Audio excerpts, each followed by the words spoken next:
ঐতিহ্যবাহী শোষালিয়া, যে শোষালিয়ার সাথে আমার আদর্শ, ঐতিহ্য,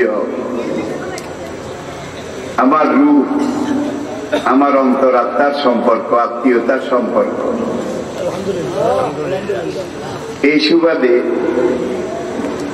জীবনের বেলাভূমিতে এসেও আমি চেষ্টা করি যেন একটু আসতে পারি। জীবন তো চলেই গেল, জীবন প্রদীপ নিবু নিবু, যে কোনো সময় চলে যেতে পারি। এটাই নিয়ম, এটাই স্বাভাবিক। আজকের এই মাহফিল যেহেতু একটা নুরানি মাদ্রাসা এবং মহিলা মাদ্রাসা, যার জন্য আমি কোরআনের একটা আয়াত এটা নিয়েই আলোচনা করব। ইন্না আনজালনাহু কুরআনান আরাবিয়্যান লাআল্লাকুম তা'কিলুন। পবিত্র কোরআনের সূরা ইউসুফের প্রথম দিকে আয়াতটা আপনারা দেখেছেন, পড়েছেন, পড়ছেন। ইন্না আনজালনাহু, নিঃসন্দেহে আমি আল্লাহ নাজিল করেছি এটাকে, এটাকে, এই গ্রন্থকে, এই কোরআনকে, কুরআনান, কারাআ ইয়াকরাউ কিরাতান ফাহুয়া কুরআনুন। কুরআনুন শব্দের মূল ইংরেজিতে যেটাকে বলা হয় রুট, বাংলা ভাষায় যেটাকে বলা হয় মূল, আরবিতে বলা হয় মাদ্দা। মাদ্দা আরবি ব্যাকরণের এই দৃষ্টিকোণ থেকে কারাআ ইয়াকরাউ কিরাতান ফাহুয়া কুরআনুন, এই কোরআন এমন এক মহাগ্রন্থ যেটাকে দুনিয়ার মুসলমান জাতি সবচাইতে বেশি তেলাওয়াত করে, সবচাইতে বেশি পড়ে।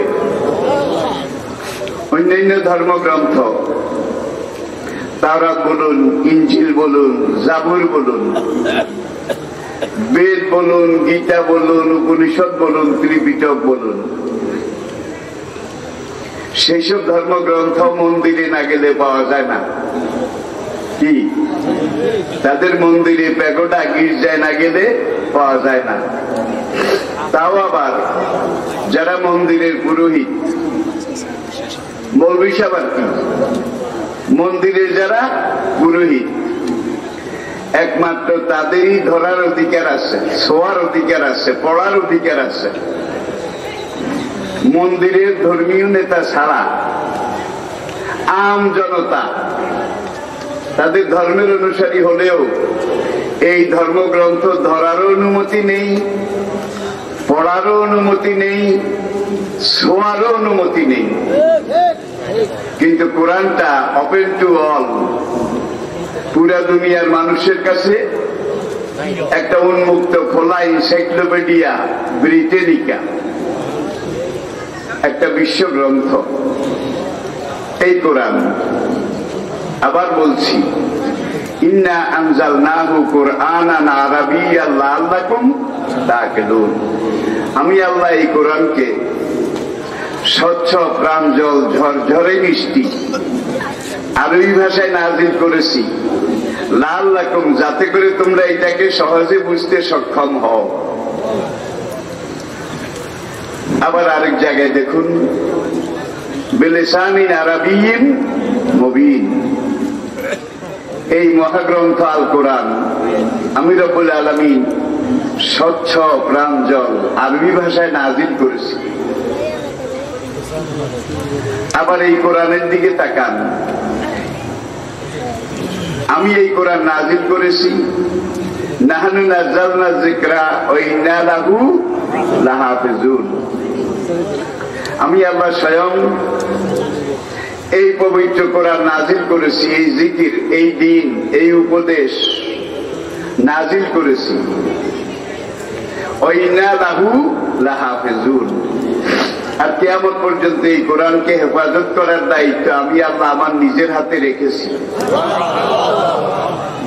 অনেক জায়গায় যুগে যুগে অগ্নিকাণ্ড হয়েছে, এখনো হচ্ছে। দেখা যায় ইস্পাতের তৈরি বিল্ডিং জ্বলে পুড়ে দলা হয়ে গেছে, কয়লা হয়ে গেছে। ইট পাথরের মজবুত বিল্ডিং জ্বলে পুড়ে মেসাকার হয়ে গেছে, কিন্তু সেই জায়গায় যে কোরআনের কপি সংরক্ষিত সেটা জ্বলেনি। এটা বোধহয় আপনারা শোনেননি, শুনছেন, অনেকে দেখেছেন। এটা আগুনেও জ্বলে না। তাহলে বোঝা গেল এটার একজন সংরক্ষক আছেন, এটার একজন আসল রক্ষাকারী, হেফাজতকারী আছেন।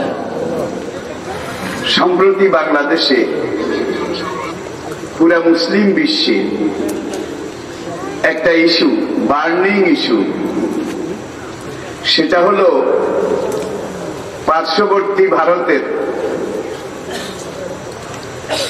শিয়া অর্গানাইজেশন, তারা ভারতীয় সুপ্রিম কোর্টে একটা মামলা রুজু করেছে এবং সেই মামলার আর্জি হলো কোরআনের 26টা আয়াত নাকি সংশোধন করা লাগবে। এটা আপনারা অনেকে শোনেন নাই, সংশোধন করা লাগবে। হাতি ঘোড়া গেল তল, ছাগি বলে কত জল। ব্যাপারটা এরকম হয়ে গেল না? আজকে আধুনিক বিজ্ঞানের সর্বোচ্চ সবচেয়ে বড় আবিষ্কার কম্পিউটার। কম্পিউটার বিজ্ঞানের চেয়ে বড় কিছু এখনো হয়নি, এটাই সবচেয়ে বড়। মুসলিম দুনিয়ার জন্যে, মুসলমানের জন্যে সবচেয়ে বড় খুশখবরি, সুসংবাদ এটাই, আজকের মডার্ন সায়েন্স, আধুনিক বিজ্ঞানের সর্বোচ্চ আবিষ্কার কম্পিউটার বিজ্ঞান পর্যন্ত কোরআনের কাছে সারেন্ডার করেছে। কোরআনকে বিভিন্ন লাইনে, বিভিন্ন চ্যানেলে, বিভিন্ন ক্ষেত্রে যাচাই বাছাই করে, নিরীক্ষণ পর্যবেক্ষণ করে কম্পিউটার বিজ্ঞান যখন দেখেছে, প্রমাণ পেয়েছে, এই পবিত্র গ্রন্থের প্রথম আয়াতটা বিসমিল্লাহির রহমানির রহিম নাকি? কোরআনের প্রথম আয়াত। কোন ভাই মনে করবেন এটা তো বিসমিল্লাহ, এটা প্রথম আয়াত হলো কি করে? সূরা নমলে ঢুকেন, নমল, ইন্নাহু মিন সুলাইমানা ওয়া ইন্নাহু বিসমিল্লাহির রহমানির রহিম। তাহলে বিসমিল্লাহ শুধু বিসমিল্লাহ নয়, কোরআনের মাঝখানের একটা লৌহে মাহফুজে আল্লাহ এটাকে যেইভাবে তৈরি করেছেন, যেইভাবে লিখেছেন, যেইভাবে রেখেছেন, আমাদের কাছে এটা হুবহু সেইভাবে আছে নাকি নাই? বাল হুয়া কুরআনুম মাজিদ ফি লাওহিন। কোরআন একমাত্র গ্রন্থ যেটা যেভাবে এসেছে ঠিক সেইভাবে আছে। কোরআনের আগের যত ধর্মগ্রন্থ, তাওরাত বলুন, জাবুর বলুন, ইনজিল বলুন, প্রাচীন ভারতের সত্যযুগ, ত্রেতা যুগ, দাপর যুগের যে ধর্মগ্রন্থগুলো, যেগুলোকে সনাতন ধর্ম বলে বিশ্বাস করা হয়, তার একটা গ্রন্থ অবকৃত অবস্থায় নাই। যেগুলো আছে তাওরাত নামে, জবুর নামে, ইনজিল নামে, এগুলো তাওরাতের কলঙ্ক, নকল, নকলের নকল, তার নকল, তুষ্য নকল, আসলের কাছে ধারেও। কিন্তু দেখেন ১,৫০০ বছর আগের নাজিল হওয়া কোরআনের সেই সময়ের একটা কপি সাইয়েদনা উসমান রাদিয়াল্লাহু তাআলা আনহু। মুসলিম দুনিয়া তখন 22টা প্রদেশ ছিল। তিনি সরকারিভাবে কোরআনের 22টা কপি নকল করেছিলেন, অবিকল নকল। এই 22টা কপির একটা কপি ব্রিটিশ মিউজিয়ামে আছে ১,৫০০ বছর আগে। the holy and old scripture of the Quran written by the Caliph Usman radiyallahu ta'ala anhu. Khalifa Usman radiyallahu ta'ala anhu তৈরিকৃত লিখিত কোরআনের প্রাচীনতম কপি। আরেকটা কপি আছে মস্কো জাদুঘরে, আরেকটা কপি আছে মিশরের কায়রো ন্যাশনাল মিউজিয়ামে, আরেকটা কপি আছে তুরস্কের রাজধানী ইস্তাম্বুল শহরের তোপকাপি মিউজিয়ামে, আরেকটা কপি আছে মদিনা শরীফের মহাফেজখানায়, হেফাজতখানায়।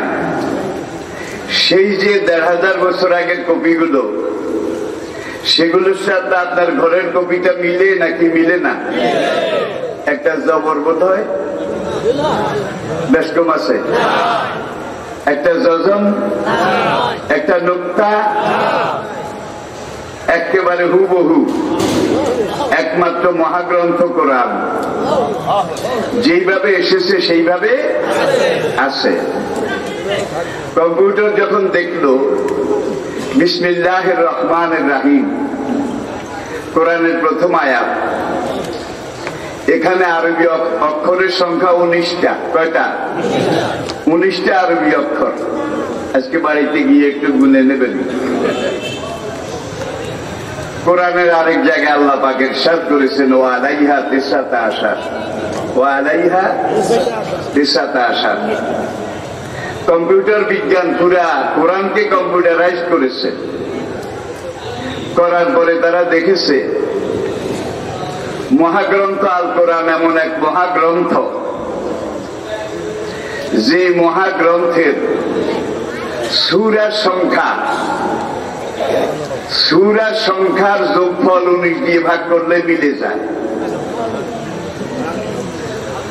প্রথম যে সূরাটা নাজিল হয়েছে শুরু ইকরা বিসমি রাব্বিকাল্লাযী, এই সূরাটার ক্রমিক নম্বর 19 দিয়ে ভাগ করলে মিলে যায়।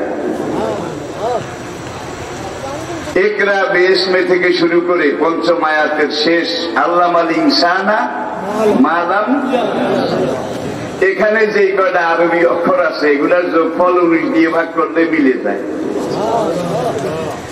পরবর্তীতে 6 নম্বর আয়াত কাল্লা ইন্নাল ইনসানা লা ইয়াতগা, এখান থেকে সূরার শেষ পর্যন্ত বাকি যে 14টা আয়াত আছে, এই 14টা আয়াতে যতগুলো আরবি অক্ষর আছে এগুলোর যোগফল 19 দিয়ে ভাগ করলে মিলে যায়।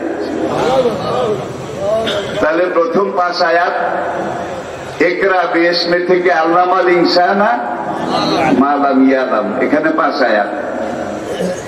এই 5 আয়াতের অক্ষরগুলা 19-এর ভাগে বিভক্ত। আবার 6 নম্বর আয়াত থেকে শুরু করে 19 নম্বর আয়াত পর্যন্ত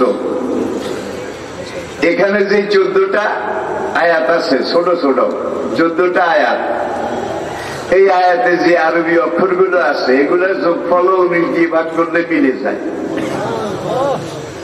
আগের 5টা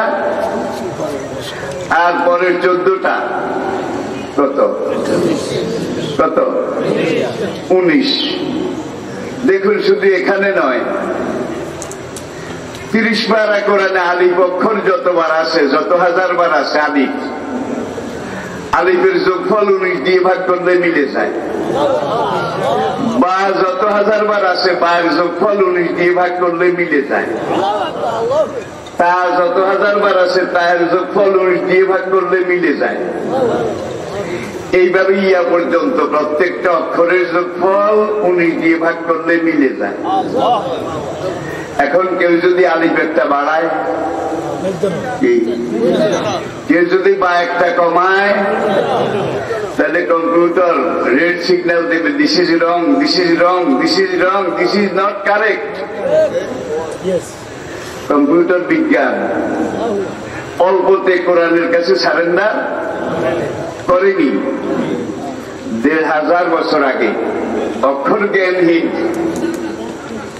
একজন উম্মি নবীর জবান মোবারক দিয়ে 19-এর বিভাজনে বিভক্ত প্রত্যেকটা চ্যানেল, প্রত্যেকটা অক্ষর, সূরা সংখ্যা, আয়াত সংখ্যা, মুকাত্তাত সংখ্যা কত বলবো, প্রত্যেকটা 19-এর বিভাজনে বিভক্ত।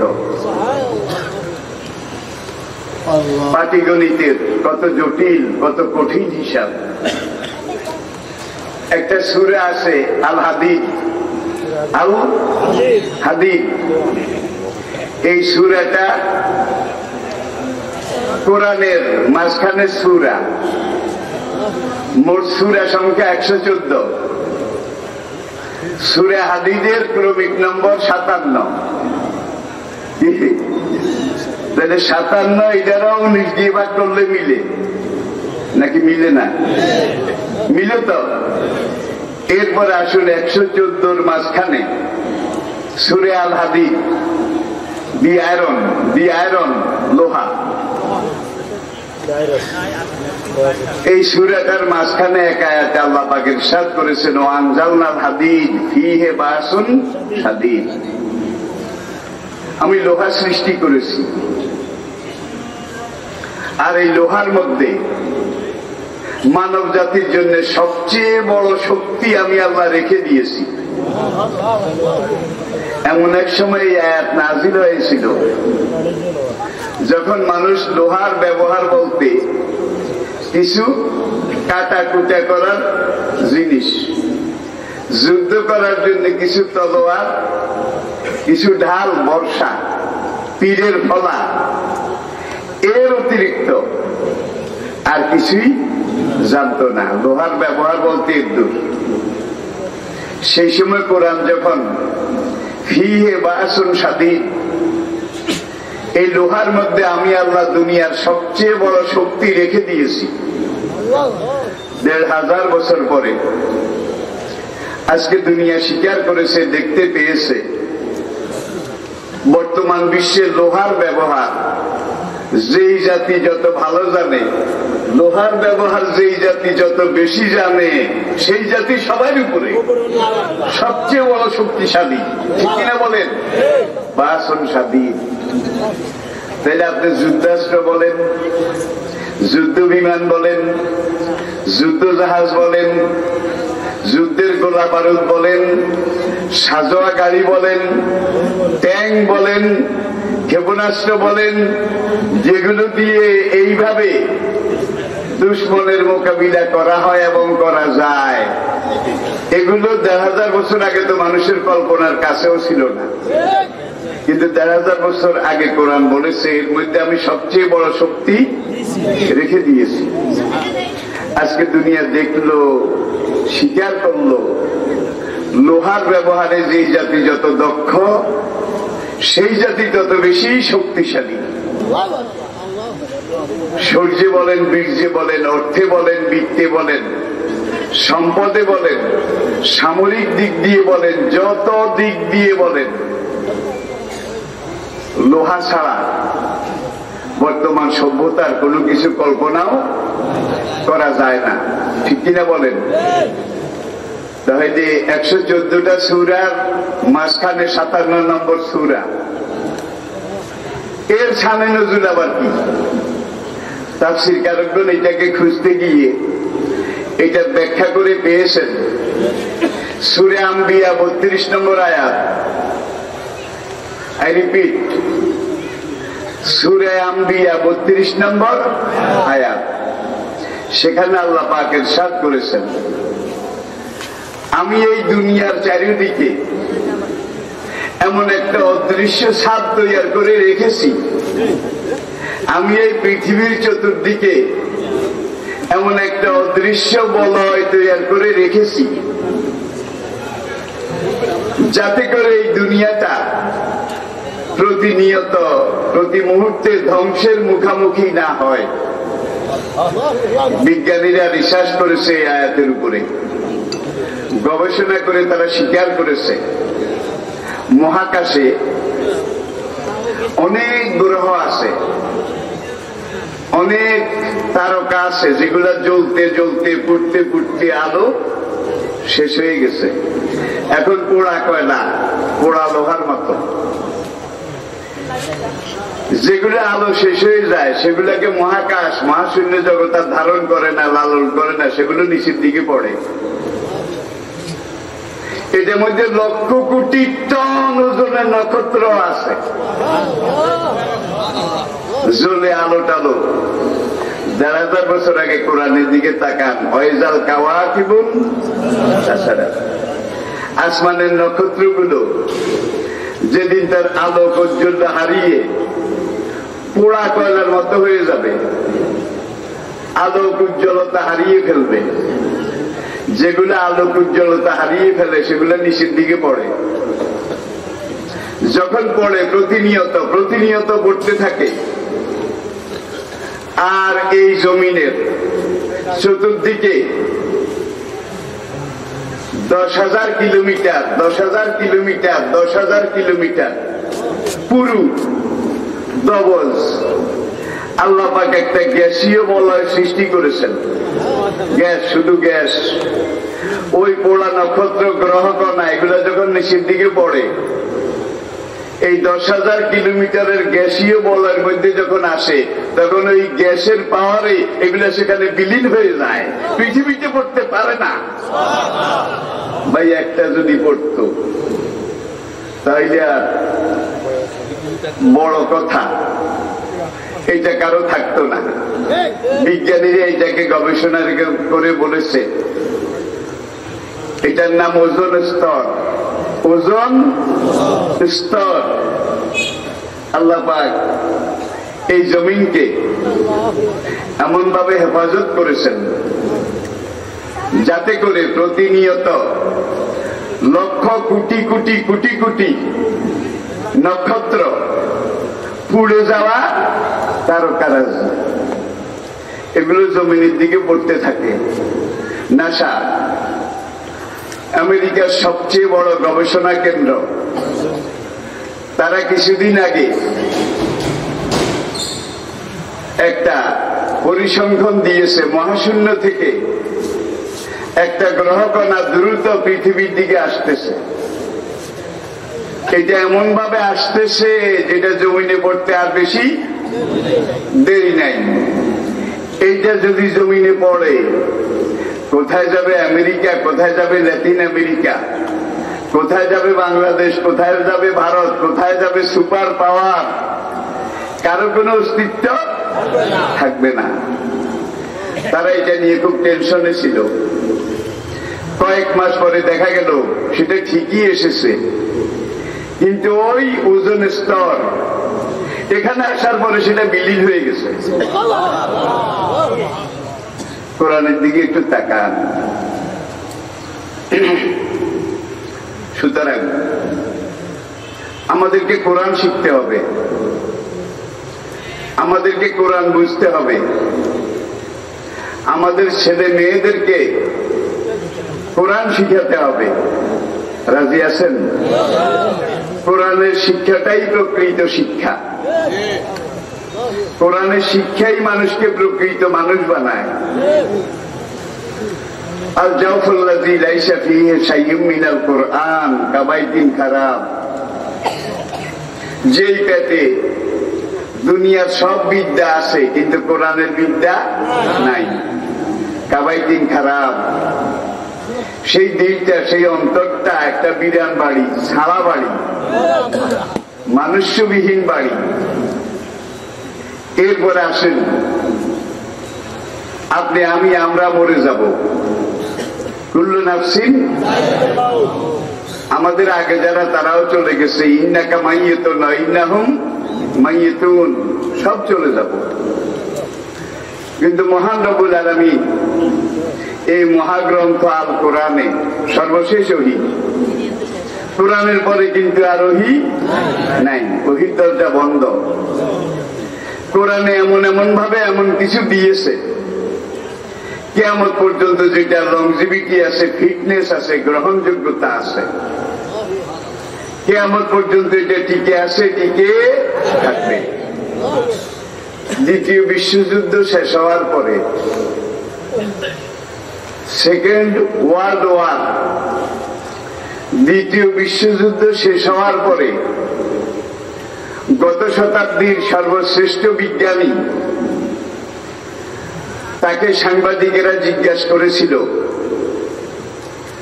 দ্বিতীয় মহাযুদ্ধে তো দুনিয়ার অনেক দেশ মেসাকার হয়ে গেছে,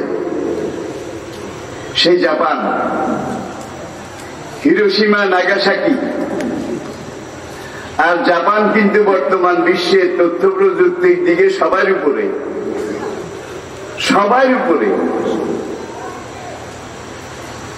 যেখানে এই পারমাণবিক বোমা আমেরিকা ফেলেছিল হিরোশিমা নাগাসাকি, 50 মিটার মাটি খনন করে এই মাটিগুলাকে তারা নিয়ে প্রশান্ত মহাসাগরে ফেলে দিয়েছে। আরেক জায়গা থেকে নতুন মাটি এনে ওই বিশাল সাগরের মতো গর্ত ভরাট করেছে। ভরাট করার 6 মাসের মধ্যে দেখা গেছে এই মাটিগুলা আবার ক্যান্সারের মতো ওই পারমাণবিক তেজস্ক্রিয় হয়ে গেছে, কাজে লাগান যায় না। একটা বোমার ধ্বংসলীলা যদি এইভাবে যুগের পর যুগ, শতাব্দীর পর শতাব্দী চলতে থাকে, সেই সময় পারমাণবিক বোমা দ্বিতীয় বিশ্বযুদ্ধের সময়, মনে করেন আমাদের ছোটকালে দ্বিতীয় বিশ্বযুদ্ধ দেখেছি, সেই সময় কয়টা বোমা ছিল পৃথিবীতে? কয়টা? হাতে গোনা 2-1 জনের হাতে। আর এখন ঘরে ঘরে ঘরে ঘরে পারমাণবিক বোমা, ঠিক কিনা বলেন? আর সবগুলা পারমাণবিক বোমার মালিক 15.5 আনারও বেশি কাফের বেঈমান জাতি, ইহুদি খ্রিস্টান জাতি। এর একটাই কারণ, সেটা হলো বর্তমান পুরা দুনিয়াটাকে চালায় ইহুদি জাতি। ইহুদি জাতি পুরা দুনিয়াটাকে চালায়। আমেরিকার মতো সুপার পাওয়ার, এইটাকেও আমেরিকার মতো দেশকেও ইসরায়েল ইহুদিরা চালায়। ফ্রান্স বলেন, কানাডা বলেন, তারপরে জার্মানি বলেন, যতগুলো দেশ বলেন আজকে সামরিক শক্তিতে বলিয়ান, অর্থের বলে বলিয়ান, সবগুলো দেশ কিন্তু ইহুদিরা চালায়। আমাদের পাশের দেশটাকে ইহুদি গোয়েন্দা সংস্থা মোসাদ, তারা চালায়। মোসাদ তাদেরকে চালায়, আর তাদের র আমাদেরকে চালায়। সুতরাং আমাদেরকেও তারা চালায়। আমি বোধহয় বেশি বলেছি। হাত দিয়ে খায় না, ওই বুড়া বুড়ির আগের কালে ডৌগা দিয়ে খায়, যেন বোঝা না যায়। আমেরিকার মতো সুপার পাওয়ার, সেটাকে পর্যন্ত ইহুদিরা চালায়। মধ্যপ্রাচ্যের মুসলমান দেশগুলোতে ইহুদিদের হাতের পুতুল, হাতের পুতুল। এইবার মুসলমানদের আশা ভরসার আর কোন জায়গা আছে বলেন? নাই। তবে আল্লাহর এই জমিনে শেষবারের মতো একবার পূর্ণাঙ্গ আল্লাহর দিন কায়েম হবে এবং 40 বছর পূর্ণাঙ্গ ইসলামী খেলাফত প্রতিষ্ঠিত হবে, এটা আপনারা জানেন।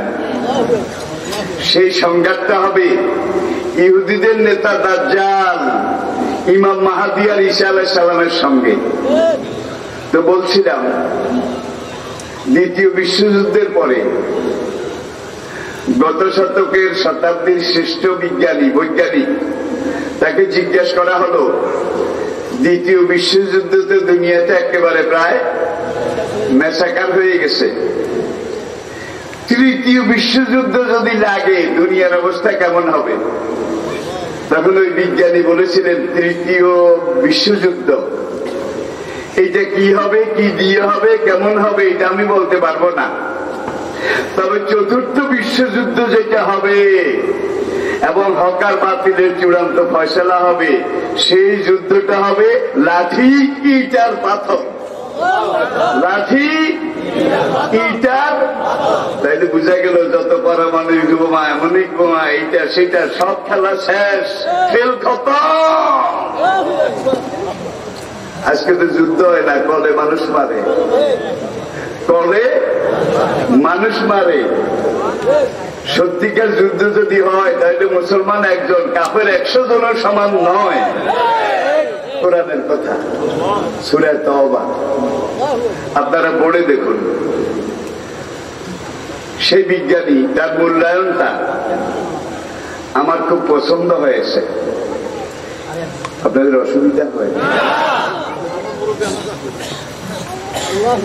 ভাইয়েরা? আবার আসেন গোড়ার কথায়। এই কোরআন আল্লাহ পাক নাজিল করেছেন, কোরআনকে আল্লাহ পাক হেফাজত করবেন।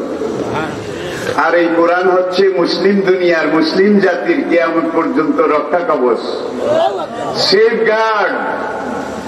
যতদিন মুসলমান জাতি কোরআনকে নিয়েছিল, পুরা দুনিয়া মুসলমানের পায়ের তলে এসে গিয়েছিল। আর যেদিন আস্তে আস্তে মুসলমান কোরআন থেকে, কোরআনের ব্যাখ্যা হাদিস থেকে দূরে সরে গেছে, মুসলমানের পায়ের তলা থেকে দুনিয়ার নেতৃত্ব, কর্তৃত্ব, শক্তি সব চলে গেছে। আজকে মুসলমান রিক্ত, নিঃস্ব, বেঈমানের দয়ার পাত্র, করুণার পাত্র। ভিক্ষার জন্য একবার এই দেশের কাছে ধর্ণা দেই, তারা ফুটবলের মতো লাথি মারে। আবার আরেক দেশে যাই, তারা বলের মতো লাথি মারে। গত 100 বছরের হিসাব নেন।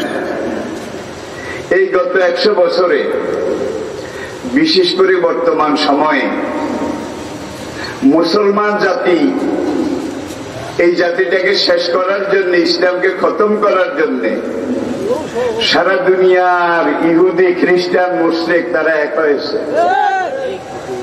মুসলমান খতম করার ব্যাপারে তাদের মধ্যে কোনো ইখতিলাফ নাই। আর কোরআন 1000 বছর আগে বলেছে যে তোমরা মুসলমান ভিন্ন এক জাতি, আর তোমাদেরকে বাদ দিয়ে অন্যান্য কাফের বেঈমান, তারা ইহুদি হোক, নাসারা হোক, মুশরিক হোক, যেটাই হোক, তারা সবাই মিলে এক জাতি, আর তোমরা মুসলমান এক জাতি। তারাকতু ফীকুম আমরাইন, বিদায় হজের শেষ কথা। তোমাদের কাছে আমি 2টা জিনিস রেখে যাচ্ছি। লান তাদিল্লু মা তামাসসাকতুম বিহিমা, এই 2টা জিনিস যতদিন বুকে ধারণ করবে, গ্রহণ করবে, লালন করবে, পালন করবে, লান তাদিল্লু আবাদা, তোমরা কোনদিন পথভ্রষ্ট হবে না, তোমরা গোমরা হবে না, তোমরা শাসিত হবে না, তোমরা বেঈমানের করুণার পাত্র হবে না। একটা হলো আল্লাহর কোরআন, আর একটা আমি নবীর হাদিস। মুসলমান জাতি যতদিন কোরআন হাদিস নিয়েছিল, ততদিন পুরা দুনিয়া মুসলমান জাতির পায়ের তলে ছিল। আর আজকে আমরা কোরআন থেকে দূরে সরে গেছি। আজকে আমরা আল্লাহর আশ্রয় প্রশ্রয় আর পাচ্ছি না। সারা বছর মুসলমান খতম করা হয় এবং বলা হয় মুসলমান জঙ্গি, মুসলমান চরমপন্থী, মুসলমান তালেবান, আল কায়দা, মুসলমান বোকো হারাম, মুসলমান দায়েশ, মুসলমান চরমপন্থী। কিন্তু পত্রপত্রিকা খোলেন, আপনারা নেট জগতে ঢুকেন, এমন কোন সপ্তাহ যায় না আমেরিকা, ব্রিটেন, জার্মানির মতো উন্নত দেশে প্রকাশ্য দিনের বেলায় কলেজে, ইউনিভার্সিটিতে ঢুকে সেখানে শিক্ষক ছাত্র সহ ব্রাশ ফায়ার করে মারে, ছাত্র শিক্ষক সহ মেরে সন্ত্রাসীরা বের হয়ে যায়। কিন্তু সেখানে সন্ত্রাস নাই, সেখানে চরমপন্থাও নাই। যত সন্ত্রাস সব। আচ্ছা ভাই, আপনার বাড়ির কাছে একটা লোকের যদি প্রত্যেকদিন মারেন, মারতে মারতে লোকটা যখন দেখলো মরার কাম প্রায় শেষ, আর 1 দিন 2 দিন মারলে আর বাঁচা লাগবে না, তখন ওই মুসলমানটা, ওই মাজলুম লোকটা স্বভাবতই চিন্তা করবে, তো বুঝতে পারলাম আমি মরে যাবো, তুই আমাকে মেরে ফেলবি। তো মরার আগে ইজা ইয়াসাল ইনসানু তাওলা লিসানুহু, দেখেন আরবি প্রবাদ, সে তখন সিদ্ধান্ত নেয় মরেছি তো মরেছি, মরার আগে তোর অন্ডকোষে একটা লাথি হলেও মারবো, তোর অন্ডকোষে একটা লাথি হলেও মারবো।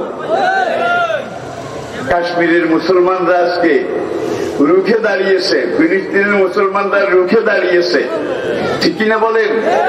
উইগুরের মুসলমানরা আজকে রুখে দাঁড়িয়েছে তাদের অস্তিত্বের স্বার্থে। মরে যাওয়ার আগে যে মরবো তো মরবো, মরার আগে তোর মুখে ওয়া থু করে একদলা থু থু অন্তত নিক্ষেপ করবো। দক্ষিণ আফ্রিকার খবর আপনারা জানেন, এমন কোন মাস যায় না দোকানে ঢুকে ব্রাশ ফায়ার করে দোকানদার সেলসম্যান তাদেরকে গুলি করে মেরে ফেলে দিয়ে যায়। সেখানে সন্ত্রাস নাই। যত সন্ত্রাস সব বাংলাদেশে, যত সন্ত্রাস সব মুসলমান দেশে, যত সন্ত্রাস সব মুসলমান দেশে। তাদের দেশে নাকি কোনো সন্ত্রাস নাই। আপনারা জানেন যে কিছুদিন আগে জার্মানিতে একটা মেয়ে, মুসলমান মেয়ে, সে বোরকা পড়েছে, হেজাব পড়েছে। এই মেয়েটাকে একটা খ্রিস্টান যুবক টিজিং করতেছিল, বারবার টিজিং করতেছিল। বারবার যখন টিজিং করতেছিল, রাষ্ট্রীয়ভাবে কিন্তু তখন হেজাব সেখানে বেআইনি ছিল না, সে গিয়ে বার্লিনের আদালতে ওই উত্তপ্তকারী যুবকটার নামে বিরুদ্ধে মামলা করে দিল। শুনানির তারিখ পড়ল, মেয়েটা হিজাব পরে আদালতে জুরির সামনে হাজির হলো। এই আদালতের সামনে ওই সন্ত্রাসী যুবকটা আদালতে ঢুকে ছুরি মেরে মেয়েটার আপাদমস্তক রক্তে রঞ্জিত করে মেয়েটা সেখানে শহীদ হয়ে গেছে। যে মেয়েটাকে বলা হয় হেজাবের শহীদ, হেজাবের শহীদ। সন্ত্রাসী ওই যুবককে গ্রেফতার করা হয়েছে ঠিক 2 মাস পরে পুরা দুনিয়া খবর পেল। আদালত বলল যুবকটা একটা অ্যাবনর্মাল, অ্যাবনর্মাল হাতাইটা দিয়ে একটা অ্যাবনর্মাল, বুঝেন তো? পাগল, পাগল। তাইলে সেখানে ধরে না, 2-1 ধরা পড়লো এটা পাগল। আর মুসলমান কিছু না করলেও কয়েকজন মহিলা এক জায়গায় হয়েছে, তারা কিছু সূরা কেরাত তালিম দিতেছে, এদেরকে এসে ধরে নিয়ে যায়, সন্ত্রাসের পরিকল্পনা করতেছিল। হয়তো আমাদের দেশে নাই, অনেক দেশে আছে, এই জন্য আমি বলছি। ঠিক কিনা বলেন? ঠিক কিনা বলেন? প্রিয় ভাইয়েরা, আমরা কোথায় আসি? আমাদের অস্তিত্ব, ঐতিহ্য আজকে কোথায় গিয়ে পৌঁছেছে? সারা বছর এইভাবে মারা হচ্ছে মুসলমান। ইরাকে মারা হয় না, আফগানিস্তানে, লিবিয়ায় মারা হয় না? কত লক্ষ লক্ষ লক্ষ লক্ষ এই পর্যন্ত মারা হয়েছে। ফিলিস্তিনে মারা হচ্ছে, কাশ্মীরে মারা হচ্ছে, উইগুরে মারা হচ্ছে। 1 বছর পরে যখন হিসাব নেওয়া হয় তখন দেখা যায় এই 1 বছরে তারা যতজন মেরেছে তার 1000 গুণ বেশি কাফের বেঈমান ইসলাম গ্রহণ করেছে। তখন তারা ঠান্ডা হয়ে যায়। করবোটা কি? যত মারি তত বাড়ে, এটা তো কমে না, এটা তো কমে না। আল্লাহর রহমতে আসুন আমরা কোরআনের কাছে ফিরে আসি। রাজি আছেন? পিছনে অনেক ভাই কষ্ট পাচ্ছেন, আপনারা যদি কিছু মনে না করেন। আমি আর অল্প, ইয়া আইয়ুহাল্লাযীনা আমানু ইযা কিলা লাকুম তাফাসসাহু ফি মাজলিসিন ফাফসাহু ইয়াফসাহুল্লাহু লাকুম। মাহফিলে মজলিসে বসার জায়গা যদি কম হয়, স্থান সংকুলান না হয়, তোমাদেরকে এই অবস্থায় যদি বলা হয় তোমরা একটু সামনে আগাও, পিছনের ভাইদেরকে বসার জায়গা করে দাও, ফাফসাহু সঙ্গে সঙ্গে তোমরা একটু সামনে এগিয়ে এসো। ইয়াসসাহুল্লাহু লাকুম, এর বিনিময়ে আল্লাহ পাক হাসরের ময়দানে তোমাদের জন্য জান্নাতে যাওয়ার রাস্তাটা পরিষ্কার করে দেবেন। কোরআনের আয়াত। তাইলে জান্নাতে যাওয়ার রাস্তা আল্লাহ পরিষ্কার করে দেখ, এটা আপনারা চান না? সবাই একটু না একটু নড়বেন। যিনি মোটেও নড়বেন না তিনি কিন্তু এই সৌভাগ্যের ভাগিদার হতে পারবেন না। সুতরাং একটু না একটু আপনারা সামনে আসুন, সামনে আসুন। আমি বেশিক্ষণ আপনাদেরকে কষ্ট দেব না, আসুন।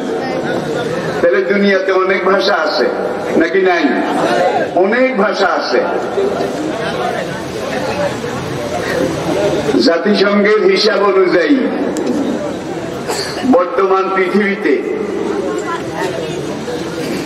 ৬,০০০ আন্তর্জাতিক ভাষায় মানুষ কথা বলে।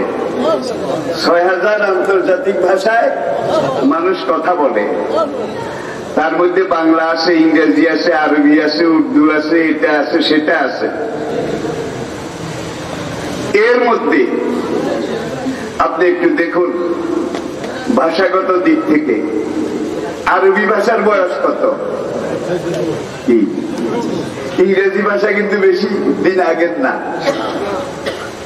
অন্যান্য ভাষা আরো পরে। কত ভাষা জন্ম নিয়েছে আবার হারিয়ে গেছে। তাওরাতের ভাষাও নাই, জাবুরের ভাষাও নাই, ইনজিলের ভাষাও নাই, সব হারিয়ে গেছে। যার জন্য তাওরাত, জাবুর, ইনজিল নামে যেগুলো আছে এগুলো কি 1 নম্বর না 3 নম্বর এটা যাচাই করার কোন কায়দা নাই, কারণ ভাষাটাই তো নাই। প্রথম মানুষ এবং তার বিবি আদম আর হাওয়া, যেখান থেকে দুনিয়াতে মানুষের বসতি শুরু, আদম হাওয়ার ভাষা ছিল আরবি, কারণ তারা জান্নাত থেকে এসেছিলেন।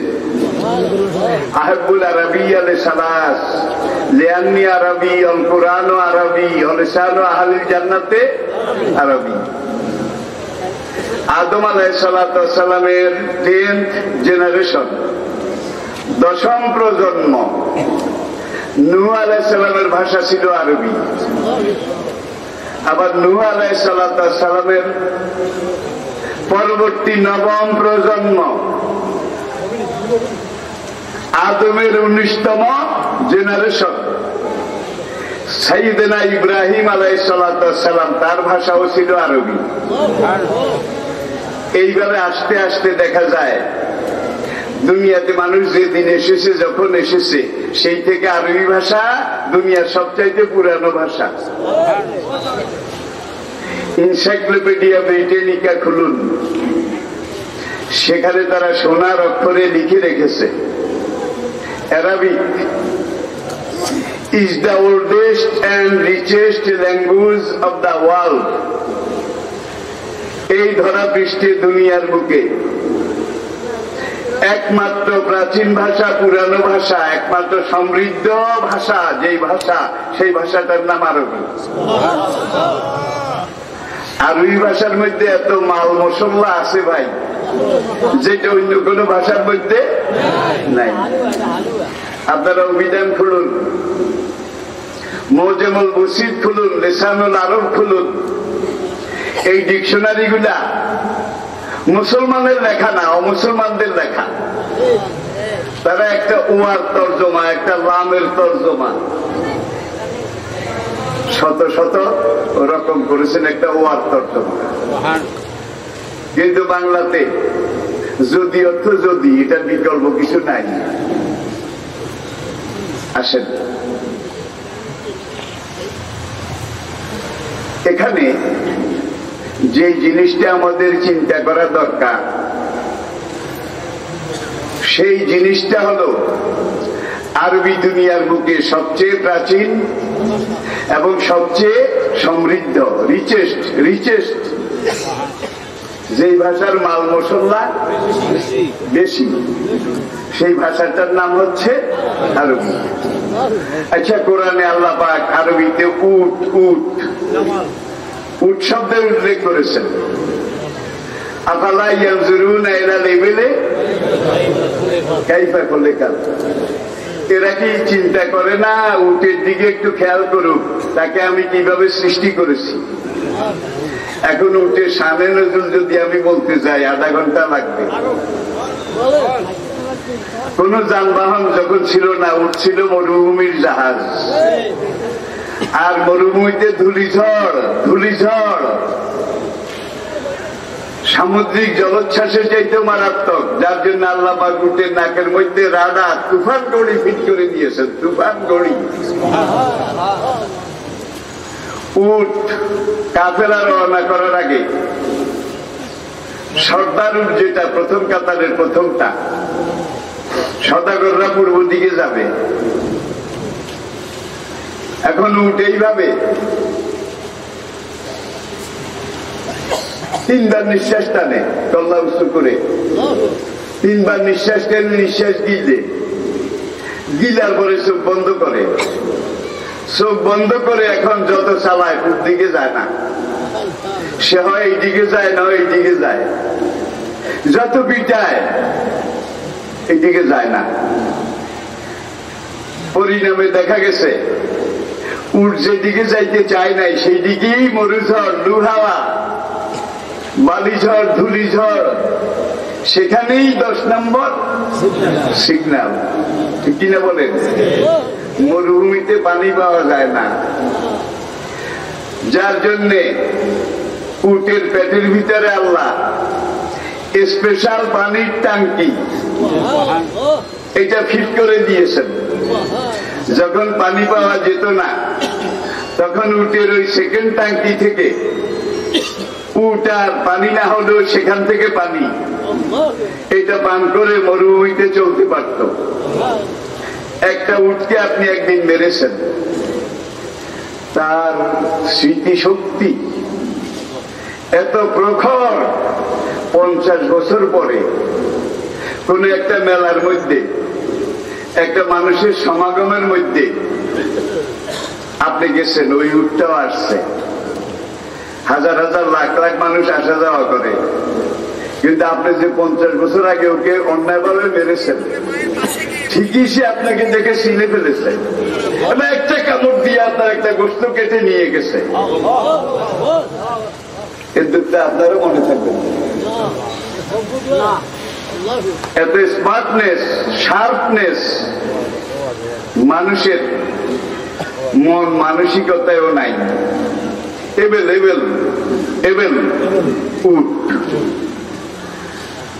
এখন এই উটটা যদি পুরুষ হয়, তাইলে আপনাকে বাংলায় লিখতে হবে কি? পুরুষ উট, পুরুষ উট। আর এই উটটা যদি মহিলা হয়, তাইলে আপনাকে লিখতে হবে নারী উট। ইংরেজিতে লিখতে হবে ক্যামেল, ক্যামেল। এখন উটটা, এই ক্যামেলটা যদি পুরুষ হয়, তাহলে আপনাকে লিখতে হবে হি ক্যামেল, হি ক্যামেল। আর উটটা যদি মহিলা হয়, তাহলে ইংরেজিতে আপনাকে লিখতে হবে শি ক্যামেল, শি।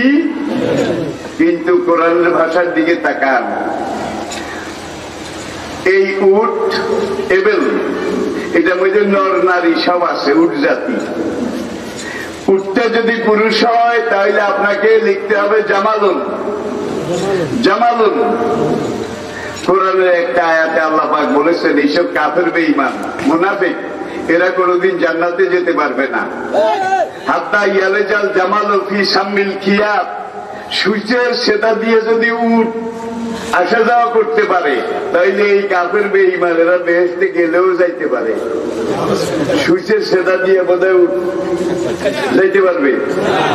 কি উদাহরণ রে বাবা!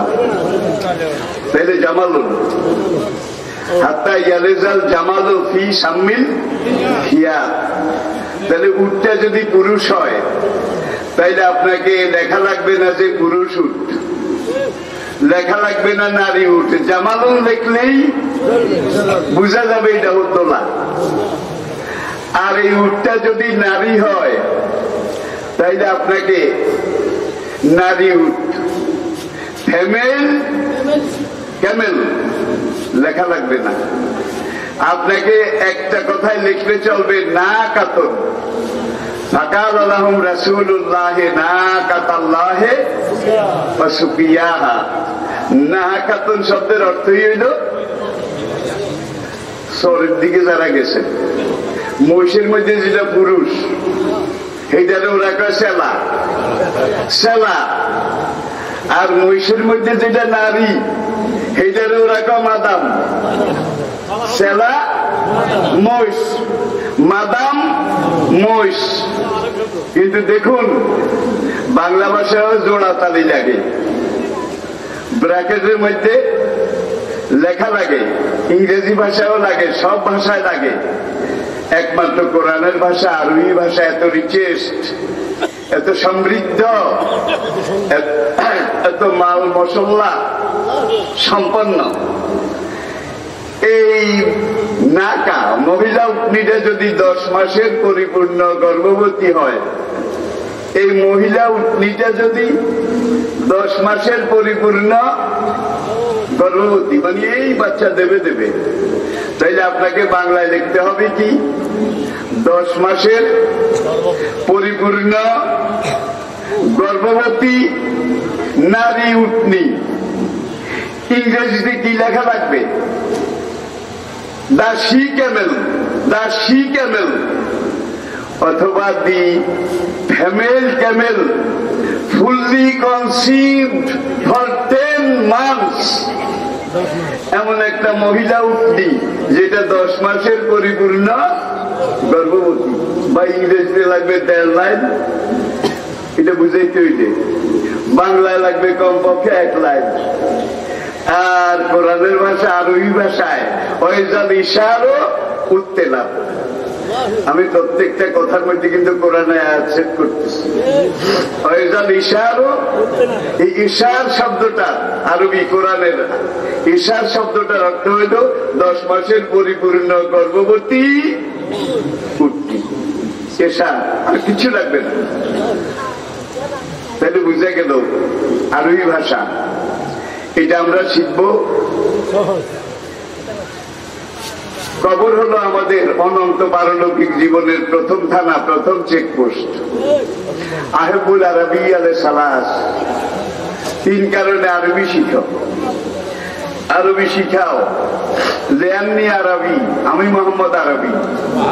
অল কোরআন আরবি, কোরআন আরবি। লিসান আহলিল জান্নাতে আরবি। আল কবর আউয়ালু মানজিলিন মিন মানাজিলিল আখিরাহ, অনন্ত পরকালের জীবনের প্রথম ঘাঁটি, প্রথম থানা, প্রথম চেকপোস্টের নাম হইল কবর। এই কবরে 3টা প্রশ্ন দিয়ে আপনার ইন্টারভিউ শুরু। প্রশ্ন 3টা বাংলা না ইংরেজিতে? এখন ইংরেজি স্যারের ছেলেদেরকে ইংলিশ স্যার, 1 মাসে তার 10,000 টাকা বেতন, ইংলিশ শিখায় বাচ্চারে। আবার অঙ্ক স্যার, কেমিস্ট্রি স্যার, এখন তার জন্য আলাদা টিচার রাখছে, 10,000 টাকা মাস বেতন।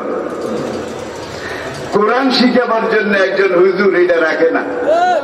কেউ যদি রাখেও মাস 300 টাকা বেতন, তাও 5 মাস বাকি। আসে না নাই? আসে না নাই? তাহলে আমরা এই কোরআন এটাকে কোথায় নিয়ে যাচ্ছি? কবর থেকে শুরু করে জান্নাতে যাওয়া পর্যন্ত অনন্ত জীবনের ভাষা আরবি। তাহলে যে জীবনের ভাষাটা অনন্ত জীবনের জন্য, সেটার গুরুত্ব বেশি নাকি অঙ্ক sir, English sir, chemistry sir? কয়দিন আর বাঁচবেন, চাকরি করবেন এত বছর, তারপরে টায়ার্ড হয়ে রিটায়ার, টায়ার্ড হয়ে রিটায়ার। কয়েক বছরের জন্য এত কালি কালি পয়সা খরচ করলেন, এরপরে যে আরেকটা জীবন আসতেছে, সেই জীবনের জন্য আপনি এই আরবি ভাষা আপনার ছেলেদেরকে শিখান, আপনার মেয়েদেরকে শিখান। দরকার আছে না নাই? অকর রাব্বের হামহুমা, বাচ্চাকে কোরআন শিখাইছেন, নুরানিতে পড়াইছেন, ইবতেদাইতে পড়াইছেন, মেয়েদেরকে হাফিজি পড়াইছেন। আমি এখানে আসার পরে জেনেছি এখানে হেফজখানাও খোলা হবে। আপনারা চাননি? হাফিজি মাদ্রাসা খোলা হবে, এটা চাননি? ওআইসির হিসাব অনুযায়ী দেখেন কথায় কথা আসে, 2019 সালের 31শে ডিসেম্বর যে হিসাবটা ওআইসি বিশ্বের সামনে দিয়েছে, সেই হিসাবটা হলো বর্তমান পৃথিবীতে 4,34,00,000 আন্তর্জাতিক মানের হাফেজে কোরআন জীবিত আছে। ভাই, বাইবেলের হাফেজ কয়জন আছে? দোয়া লাগবে। ইঞ্জিলের হাফেজ, তাওরাতের হাফেজ। প্রাচীন ভারতে সত্য ত্রেতা যুগে গীতার হাফেজ কয়জন আছে? তখনও ছিল না, এখনো নাই। আর এগুলো এমন এমন ভাষা বিদ্যুটে কিম্বুত কিমাকার মুখস্থ করা কারো বাবার সাধ্য নাই, কিন্তু এলাকা দিয়ে সারনাল কোরআন আলী জিক্রে ফাল বিমুদ্দাকে এই কোরআন মুখস্থ করবা সবচাইতে সহজ করে দিয়েছি। একবার মুখস্থ করবা, মরণ পর্যন্ত স্মরণ রাখার দায়িত্ব আমি আল্লাহ নিয়েছি। বাচ্চাকে কোরআন শিখিয়েছেন, মসলা মশাইল শিখিয়েছেন। এখন আপনি মারা তো যাবেন, মনে করেন আপনার গ্রামের এক ভাইয়ের নাম সবের আলী। সবের আলীর বাবা গত রাতে কলেরায় মারা গেছে, বুঝার জন্য বলছি। পরের দিন সকালে সবের আলীর বাবার মরা লাশ মাঠে আসছে, জানাজা হবে। এখন গ্রামের মাতব্বর তিনি সবের আলীকে বলেন, সবের আলী, তোর বাবার জানাজার ইমামতি কে করবে? তুই হুকুম দে। এটা বোধহয় লাগে না, কারণ সে ওলিয়ে মজবের বইটা উত্তরাধিকার। এখন সবের আলীর হুকুম দেওয়া লাগবে কেন? এই সবের আলীকে আল্লাহ বলেছেন, অকুর রাব্বির হামহুমা কামা রাব্বায়ানি সগীরা। তোর বাবা তোর মার মরালার সামনে নিয়ে তুই জানাজার নিয়ত করে চোখের পানি ফেলে দিয়ে যখন জানাজার তাকবীর শুরু করবি, দাওয়াতুল মাজলুমে লাইসা বাইনাহু ওয়া বাইনাল্লাহি হিজাব, তোর মতো দুঃখী ব্যক্তির মাঝে আর আমি আল্লাহর মাঝে কোনো পর্দা নাই। তুই তোর বাবাকে যখন বলবি রব্বির হামহুমা কামা রাব্বায়ানি সগীরা, সঙ্গে সঙ্গে আমি আল্লাহ তোর বাবাকে মাফ করে দেব, তোর মাকে মাফ করে দেব। আর আল্লাহ নিজের ড্রাফটটা শিখিয়ে দিচ্ছেন, এইভাবে দরখাস্ত কর, তাইলে আমি তোর বাবাকে তোর মাকে মাফ করে দেব। সবের আলীরে শিখেছে বাবার জন্য, মায়ের জন্য, ঠিক কিনা বলেন? এখন সবের আলীরে তো সবের আলী বানিয়েছেন বোয়ালি কলমদার। এক মুরব্বীকে জিজ্ঞেস করলাম, ভাই ছেলে পেলে কয়টা? হুজুর আল্লাহ দিছে 3টা। কেমন মানুষ বানাইছেন? হুজুর কহিন না, একটা পাগল, আর একটা ছাগল, আর একটা কবরে মুতে। কবরে মুতে বাবা মার জানাজার কবর জিয়ারতের কোনো কাম হবে? জোরে বলেন, হবে? হবে। আর আপনি মরে গেছেন, আপনার এই কোরআন জানা ছেলে, কোরআন জানা ওয়ারিস, সে কবরের পাড়ে দাঁড়িয়ে কবর জিয়ারতের দোয়া করে যখন বলবে রব্বির হামহুমা, সঙ্গে সঙ্গে আল্লাহ পাকের আরশ থরথর করে কেঁপে উঠবে। যেই পর্যন্ত আপনাকে আল্লাহ ক্ষমা ঘোষণা না করবে, আল্লাহ পাকের আরশের কাঁপুনি থামবে না। কথায় বলে, কেরায়া কি লস্কর সে মুল্ক ফাতা নিহি হতি, ভাড়াটিয়া সৈন্য দিয়ে দেশ জয় করা যায় না, দেশ রক্ষাও। এখন আপনি যে সবের আলীতে জানাজা শিখান নাই, কোরআনের কাছেও নেন নাই, আপনি একেবারে কিন্টার গার্ডেন থেকে শুরু করে এমন এমন পথে নিছেন, এই তাদের কাছেও নাই। এখন সবের আলী কিন্তু আজকে সবচেয়ে বড় দুঃখী। যত পাষাণ হোক, কঠিন হৃদয় হোক, আজকে তার হৃদয়টা গলে গেছে, কারণ বাপ চিরকালের জন্য চলে গেছে। এখন মোড়ল সাহেব জিজ্ঞেস করলো, তুই হুকুম দে জানাজাকে পড়বে। সবের আলী কান্দে আর কয়,